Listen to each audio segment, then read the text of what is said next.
హిందూ మందిరాల్లో ముందు హిందూ దేవాలయాల్లో కేవలం బ్రాహ్మణులనే పూజారులుగా చేసే వ్యవస్థ రద్దు కావాలి.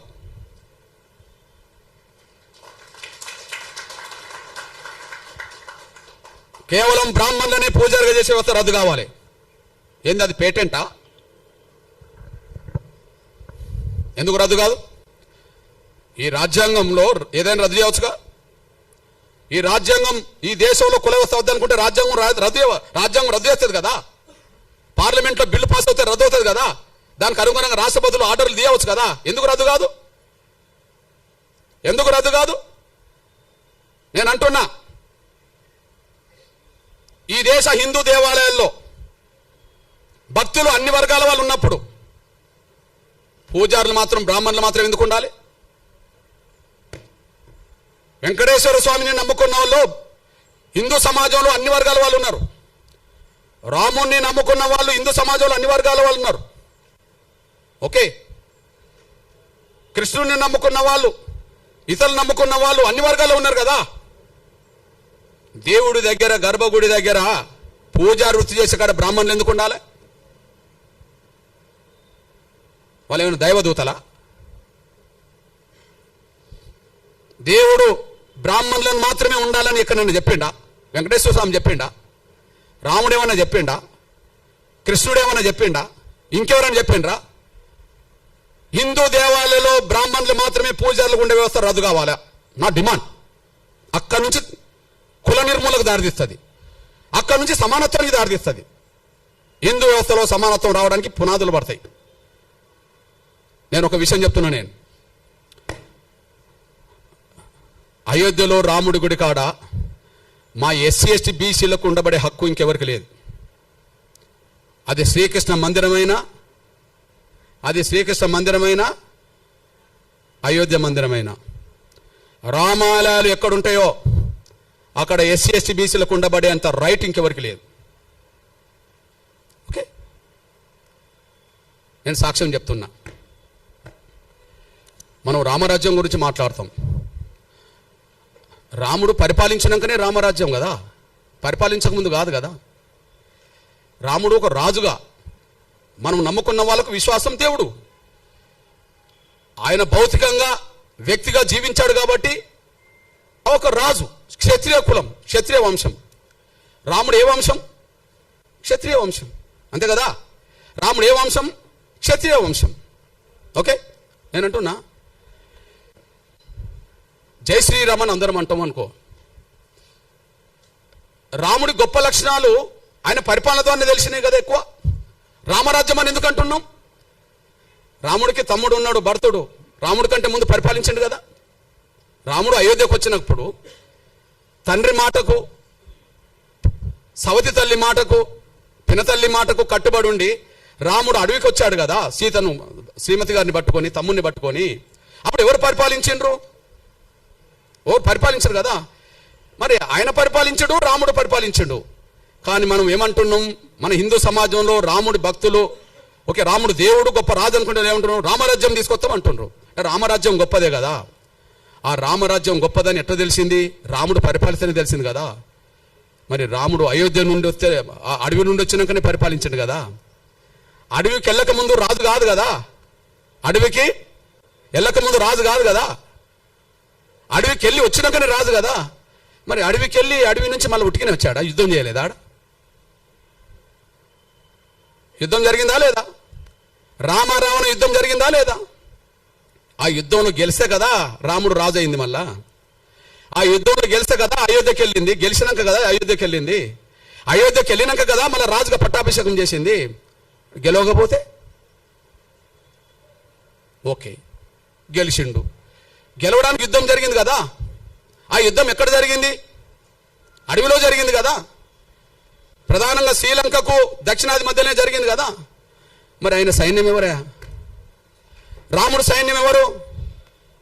రాముడు సైన్యం ఎవరు? వానరులే కదా. వానరులు అంటే ఎవరు? అడవి బిడ్డలు కదా. అడవి బిడ్డలు అంటే ఎవరు? ఆదివాసులు కదా. ఆదివాసులు అంటే ఎస్టీలు కదా. అడవిలోనే యుద్ధం జరిగింది కదా.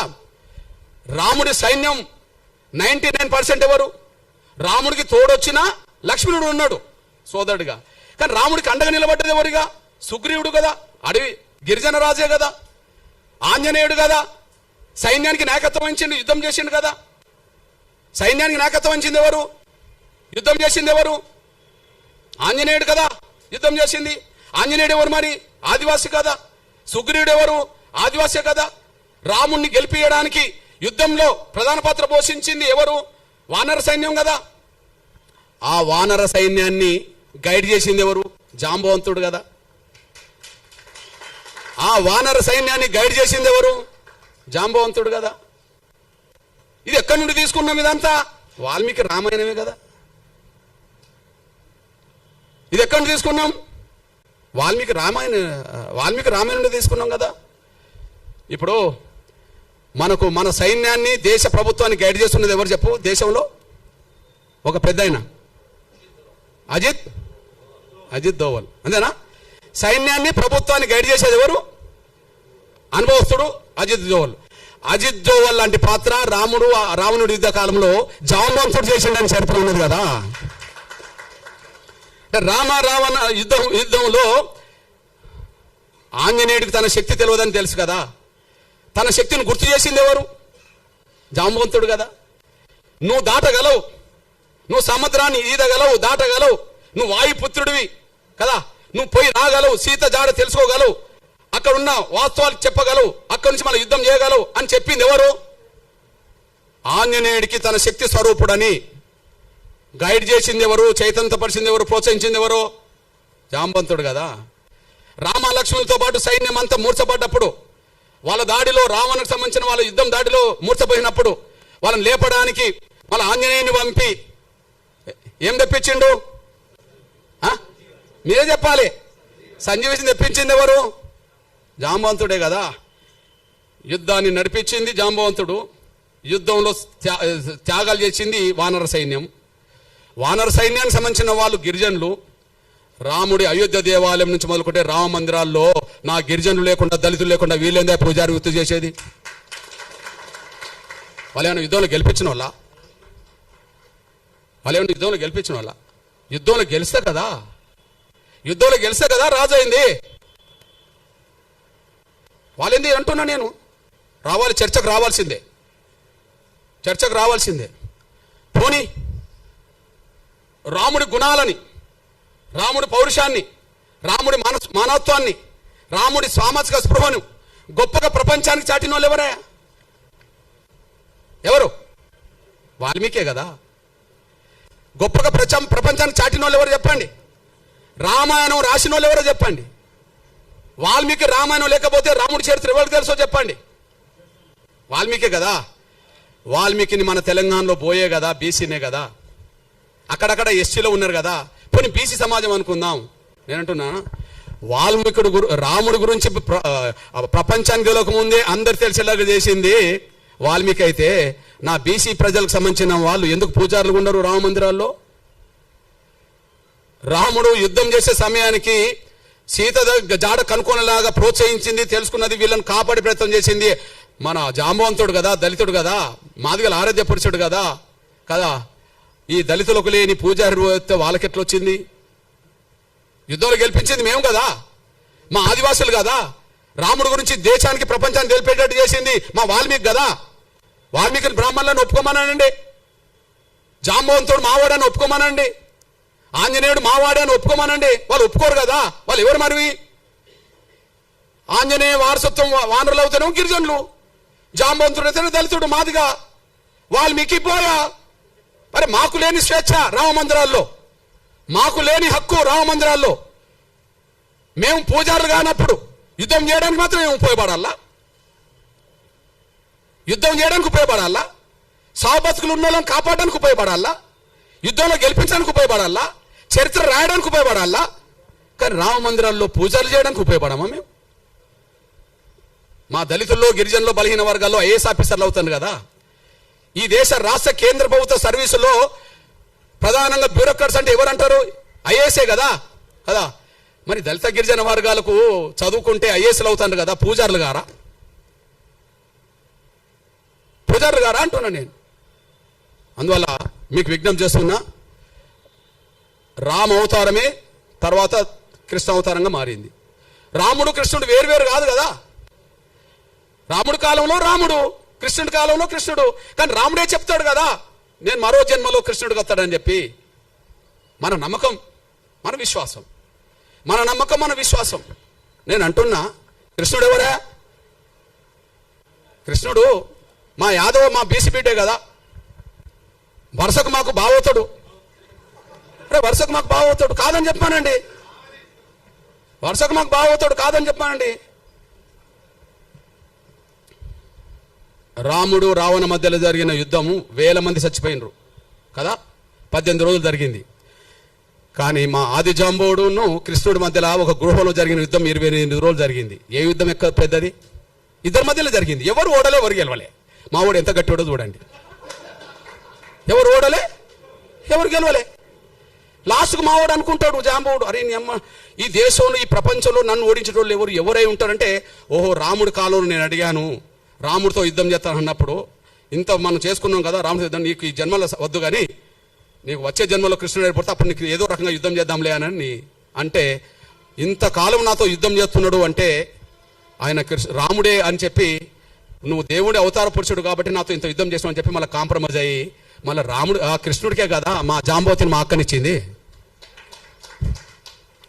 ఈయన ఒక మణిహారం కోసం వెతుకులాట చేస్తూ, ఒక మణిహారం ఉన్నది. ఆ మణిహారం ఒక అతను మెడకేసుకొని వస్తుంటే సింహం తింటది. జాంబవంతుడు ఆ సింహాన్ని తీసి చంపి ఇది తీసుకొచ్చుకుంటాడు. బిడ్డకు దగ్గర ఆడుకుంటుంటాడు ఆ వస్తువు. ఈయన వెతుకుతూ వస్తుంటాడు. వెతుకుతూ జాంబవంతుడు కనిపిస్తాడు. జాంబవంతుడు కృష్ణుడి మధ్యలో యుద్ధం జరుగుతుంది. 28 రోజులు జరుగుతుంది. గుహలో జరుగుతుంది. యుద్ధంలో ఎవరు ఓడింది లేదు, గెలవలేదు. కాకపోతే మా జాంబవుడు అనుకుంటాడు, ఈ ప్రపంచంలోనే నాతో యుద్ధం చేసే వాళ్ళు ఎవరు లేరు, ఎవరైనా చేస్తుంటే దేవుడి రూపమే నా దగ్గరకు వస్తారు కాబట్టి, నేను గత జన్మలో నేను రాముడిని అడిగాను, కృష్ణుడికి వస్తాను కాబట్టి కృష్ణుడు ఏంటంటే నేనే అని చెప్పి ఆయన చెప్పుకుంటాడు. అప్పుడు బహుమానంగా ఏమిస్తాడు మా జాంబవంతుడు? ఎవరినిస్తాడు? ఎవరినిచ్చి పెళ్లి చేస్తాడు? మా జాంబవంతుడిచ్చి పెళ్లి చేస్తాడు. ఇవన్నీ రామాయణం మహాభారతంలో ఉన్నది కదా. మరి జాంబవంతుడు మా బిడ్డ మా అక్కనిచ్చిందంటే ఎవరు మాకేమవుతాడో కృష్ణుడు చెప్పండి. మా జాంబవంతుడు మా పెద్ద ఆయన, మా పెద్ద నాన్న అనుకుందాం. మా జాంబవంతుడు బిడ్డ మాకు పెద్ద అక్కే కదా. మా పెద్ద అక్కను 8వ భార్యగా చేసుకున్నది మాకు కృష్ణుడే కదా. కృష్ణుడు మాకు బావ అవుతాడు కదా. మా బావ ఉన్న కాడ మేము ఎందుకు పూజారులం కావాలి? నాకు అర్థమవుతుంది. మా బావ ఉన్న కాడ మేము ఎందుకు పూజారులు కామే? మా బావ దగ్గర కూడా మీరేనా వాళ్ళ పూజ వృత్తి చేయడానికి? రాముణ్ణి గెలిపిస్తాం, రాముణ్ణి కాపాడుతాం, మళ్ళీ ఆయన దగ్గర ఉండొద్దు. మేము ఇటు పోవద్దు, ఆడు ఉండొద్దు. ఇది పెద్ద డ్రామా వీళ్ళది. ఎడిపోవద్దు, వీడు మతం మార్చుకోవద్దు, మళ్ళీ వీడు ఉండద్దు, ఈ పూజారి కాడికి రావద్దు. ఇది చెల్లదు. రాముడితో మాకున్న సంబంధాలు మీకెక్కడి? కృష్ణుడితో మాకున్న సంబంధాలు మీకెక్కడి? రాముడితో మాకున్న సంబంధాలు మీకెక్కడి? వాల్మీకి రామాయణ ప్రకారంగా. కృష్ణుడితో మాకుండబడే బంధుత్వం మీకెక్కడిది? మహాభారత పరంగా కదా. కేవలం కుల వ్యవస్థ ఉండడం వల్ల కుల వ్యవస్థ మొదలైంది. కుల వ్యవస్థ ఉండడం వల్లనే కుల వ్యవస్థ మొదలైంది. రాముడికి కులానికి సంబంధం లేదు అంటున్నాం కదా. మరి ఎట్లా వచ్చిందో దాన్ని తొలగించుకోవాలి కదా. కృష్ణుడికి కులానికి సంబంధం లేదన్నాం కదా. మరి ఎట్లా వచ్చిందో తొలగించుకోవాలి కదా. ఆ కుల వ్యవస్థ ప్రభావం మన దేశాన్ని ముంచింది కదా. అఖండ భారత లేకుండా చేసింది కదా.